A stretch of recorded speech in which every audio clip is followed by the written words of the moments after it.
Oke, assalamualaikum warahmatullahi wabarakatuh, teman-teman, sahabat, keluarga Nani Setiani. Nah, di bincang-bincang Pak Su episode ke-6, ini Pak Su akan sedikit berbagi cerita ya.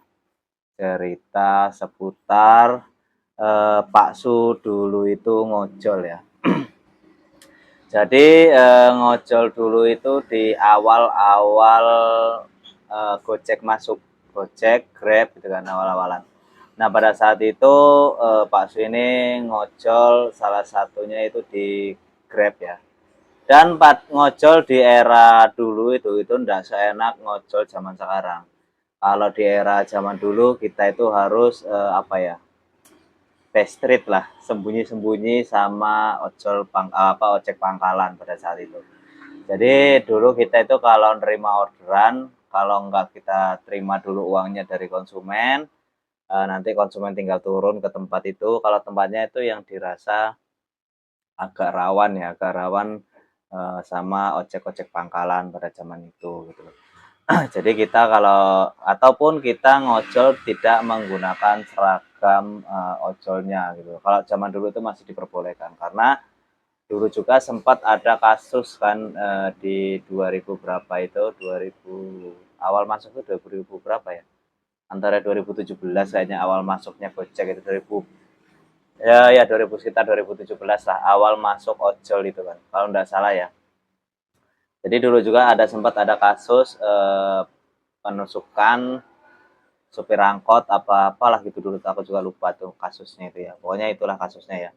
Makanya dulu itu kan sempat bentrok ya antara pokoknya ojek pangkalan, ojek online itu dulu di era itu masih sering terjadinya kisruh ya, sering terjadinya apa namanya masalah-masalah gitu.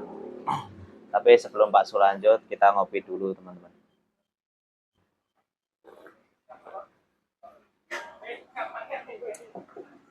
Nah, tadi sampai mana ya? Sampai ojek pangkalan ya. Jadi aku dulu ketika ngojol itu pernah melewati daerah yang sweeping atau apa namanya banyak ojek pangkalan. Jadi alhamdulillahnya pada saat itu aku menggunakan jaket biasa, menggunakan atribut biasa gitu loh. Dan saat berangkatnya itu pun saya juga memakai helm-helm biasa gitu. Akan jemput dan alhamdulillahnya yang konsumen yang tak antar itu dia masuknya ke pedalaman gitu loh, masuknya ke pedalaman, jadi ketika saya pulang itu aman gitu loh. Padahal yang saya lewatin itu daerah-daerah rawan ojek pangkalan pada saat itu gitu loh. Jadi kita lewat terus dan sampai daerah rawan itu saya menemukan teman-teman dari ojol itu yang di sweeping atau di apa namanya dicekat sama ojek opang lah bahasanya dulu, ojek pangkalan. Nah, terus saya juga nggak berani nolong ya karena posisinya mereka itu banyak, ada 5 orang yang nyekat dan saat itu yang dicekat juga 1 orang karena dia nekat pakai atribut pada saat itu gitu loh. Sudah sampai itu akhirnya kita infoin ke grup, hati-hati untuk para driver yang melintasi jalan ini, harap berhati-hati, jangan menggunakan atribut, kalau bisa jangan menggunakan atribut, kalau bisa menerima orderannya itu dengan uang diterima dulu gitu. Nah ya udah pada saat itu udah akhirnya alhamdulillah aman. Dan di berapa ya? Enaknya ngojol itu enaknya di tahun-tahun ini ya kan. Karena tahun-tahun ini juga alhamdulillah juga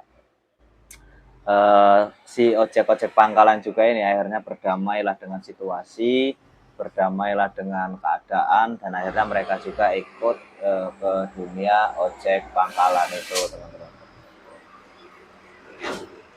Ini maklum ya kalau nanti audionya terlalu bising karena kita ini ngontenya di pinggir di kios kita itu pinggir jalan dan ya banyak aktivitas mobil yang lewat lah. Nah, mudah-mudahan dengan mikrofon ini mengurangi kebisingan ya. Dan cerita Pak Su pada saat itu ya, ini ada cerita juga dari teman. Temen ini kebetulan dia ojek juga, tapi dia di car-nya, di mobilnya. Nah, pada saat itu dia menerima orderan sekitar jam berapa sih, dia ngomong jam 11 malam lah. Jam 11 malam dia menerima orderan dan penumpangnya itu perempuan memakai cadar. Tapi di tengah perjalanan diajak ngobrol ini, si konsumen ini nggak jawab teman-teman, nggak jawab, nggak tanya ini iya iya, nggak ada mengeluarkan suara lah. Nah, temanku ini kan curiga ya, ini perempuan atau bukan gitu loh. Akhirnya ya itu, tapi apa, map map yang diorder si perempuan tadi itu apa, tempatnya itu terlalu sepi gitu loh. Akhirnya temanku ini berinisiatif inisiatif dia mampir dulu ke pom bensin. Dia minta si konsumennya turun bentar karena mau isi bensin gitu loh. Ya, dan kebetulan ya konsumen ini kok ya mau gitu loh. Tapi di sela-sela turunnya itu dia itu menginfokan temennya gitu loh, nelpon temennya, dan akhirnya dia di apa sama dilalanya kok si petugas SPBU-nya ini nggak ngeh loh, dikasih kode gitu. Dikasih kode nggak ngeh, dikasih kode nggak ngeh. Akhirnya udah dibayar, si apa namanya tadi itu, ngisi bensinnya dibayar, langsung cabut aja teman. Jadi si konsumen ini ditinggal. Dan akhirnya si teman gue ini balik lagi lah kan, beberapa hari itu balik lagi ke situ, nanya lah sama petugas SPBU pada saat itu kan. Itu bukan bukan SPBU ya, Pertamini, apa maksudnya ya, Pertamini. Pertamini cuman yang dari Pertamina itu loh, yang cuma satu orang yang jaga itu. Akhirnya dia jaga, ketemu, iya mas, kemarin itu dia dijemput sama temennya, rupanya kemarin itu bukan perempuan mas, tapi laki-laki. Nah, itulah resiko-resiko kita itu apa ya, menjadi ojek online gitu ya. Jadi nggak semuanya itu enak gitu loh. Banyak rintangan, banyak apa namanya? Bentar. Sampai mana tadi ya?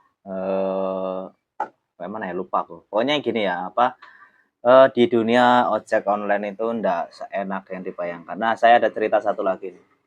Dulu akunku itu kan dipinjem sama temanku ya, akun Gojekku, karena aku selain di Grab kan di Gojek juga. Jadi akunku itu dipinjem. Kalau dia itu ngojeknya itu ngambil di foodnya saja gitu, di foodnya, dan kejadian yang di luar ini ya, di luar nalar lah ya. Jadi ada ibu-ibu apa namanya, ngorder makanan pada saat itu, dan temanku ini sudah sampai ke titik TKP-nya, apa titik titik itunya, apa sih, titik apa sih namanya, ya titik pengantarannya gitu, titik pengantarannya sudah sampai situ. Ditelepon nggak bales, di chat nggak bales, checklist bahkan cuma checklist satu. Nah, temanku itu karena dia pakai akunku kan nggak enak kalau terjadi apa-apa, akhirnya dia nunggu sampai sekitar 20 menitan di tempat itu. Ditelepon nggak diangkat, akhirnya dia memutuskan untuk balik lagi lah. Setelah untuk dibalik lagi, wah, ibu-ibu ini WA lagi gitu loh, WA lagi, mas kok belum diantar. Nah, akhirnya kan kayak teman gue ini kan ngomong, bu saya itu tadi udah di sana gitu loh, udah di sana, saya sudah menunggu sekitar 20 menit, ibu nggak keluar-keluar. Ya udah mas, kesini lagi aja. Ya udah, akhirnya ke situ lagi lah teman gue itu. Sampai di sana teman-teman, nggak diangkat juga di telepon, nggak diangkat, nggak diapa. Akhirnya temen gue kan ya udah saking capeknya ya, karena kita kan, dia kan malam kan nariknya kan. Akhirnya dia balik, makanannya dibuang sama dia, padahal makanan udah dibayar itu, udah dibuang. Sudah, akhirnya pada saat itu apa namanya, paginya rupanya akunku itu kena suspend dengan peringatan dari ibu tadi itu, katanya drivernya begini begini begini, kan bisa kita lihat kan, penilaian dari konsumen itu bisa kita lihat. Dan setelah itu tak chat lagi, akhirnya saya memutuskan tak telepon lah orang itu kan. Ditelepon lagi nggak diangkat, telepon nggak diangkat, akhirnya sore itu tak telepon lagi, diangkat. Bu maaf, ini driver yang semalam kataku. Ibu, ibaratnya kita ini cuma nganter makanan bu, cuman kok ibu ditelepon nggak bisa, saya sudah bolak-balik 2 kali, kok malah ibu ngasih rating jelek, akhirnya akun saya kena suspend. Dan apa yang dilakukan ibu-ibu itu, dia ketakutan dan akhirnya ngomong, ntar mas, suami saya nelpon, apa suami saya baru pulang, bentar bentar. Akhirnya dimatiin, ditelepon udah nggak bisa lagi, dan akhirnya ya terpaksa kita menunggu akun kita ke suspend selama 1 minggu gitu loh. Dan kita juga ngurus ke sana juga katanya ya nggak bisa gitu loh. Akhirnya ya terpaksa kita harus menunggu 1 minggu untuk akunnya terbuka lagi suspendnya gitu loh. Dan kejadian yang terakhir ini yang terakhir Pak Su ceritakan ya kemarin. Jadi ada teman itu baru dia daftar Maxim, pada saat itu daftar Maxim. Setelah daftar Maxim, jadi baru pertama uji coba. Jadi kan aku kalau Maxim ini kan kurang paham ya, walaupun aku juga dulunya juga driver Maxim itu. Jadi dia itu main ambil yang cocolan aja gitu loh, karena kan masih belum prioritas kan. Udah prioritas belum ya? Sudah kayaknya sudah dapat seragam kepada ketika diambil. Nah, itu rupanya suruh belikan sembako di salah satu minimarket gitu kan. Kita belikan, kita beli susu, kita beli popok, dan dia minta lagi, minta beliin beras. Kata saya nggak bawa mas uang cashnya, ini cukupnya cuma sekian. Ya udah mas anterin saja. Pada saat itu nama akunnya itu perempuan. Rupanya setelah sampai titiknya, ditelepon nomornya nggak aktif. Dan itu setelah saya tanya ke driver-driver yang sudah senior, kalau mau ada orderan di minimarket, kita membelikan itu jangan diambil, itu orderan fiktif. Yaitu kerugian sekitar 280.000 pada saat itu. Hilang sia-sia. Nah, katainnya apa ya? Ya sudah kita telepon kita segala macam dan nggak ada respon, ya sudah. Ya kita terima saja gitu. Nah, mungkin segitu saja teman-teman cerita dari bincang-bincang Pak Su hari ini, cerita seputar ojol ya. Ingat teman-teman, nggak ada pekerjaan yang sulit, nggak ada pekerjaan yang berat. Tinggal tergantung kita memaknai dan mensyukuri apa yang sudah kita dapat dari suatu pekerjaan itu. Oke, terima kasih yang sudah menyaksikan cerita Pak Su di Bincang-Bincang Pak Su pada hari ini. Terima kasih banyak buat kalian yang sudah mendengarkan. Jangan lupa jika kalian ingin mensupport, ingin mendukung channel dari Keluarga Nani Septiani, bisa dengan cara share, bisa cara like, atau bisa cara berkomentar yang baik-baik di kolom komentar, dan jangan lupa di subscribe teman-teman. Oke, terima kasih yang sudah menyaksikan. Pak Suahiri, assalamualaikum warahmatullahi wabarakatuh. Dadah teman-teman.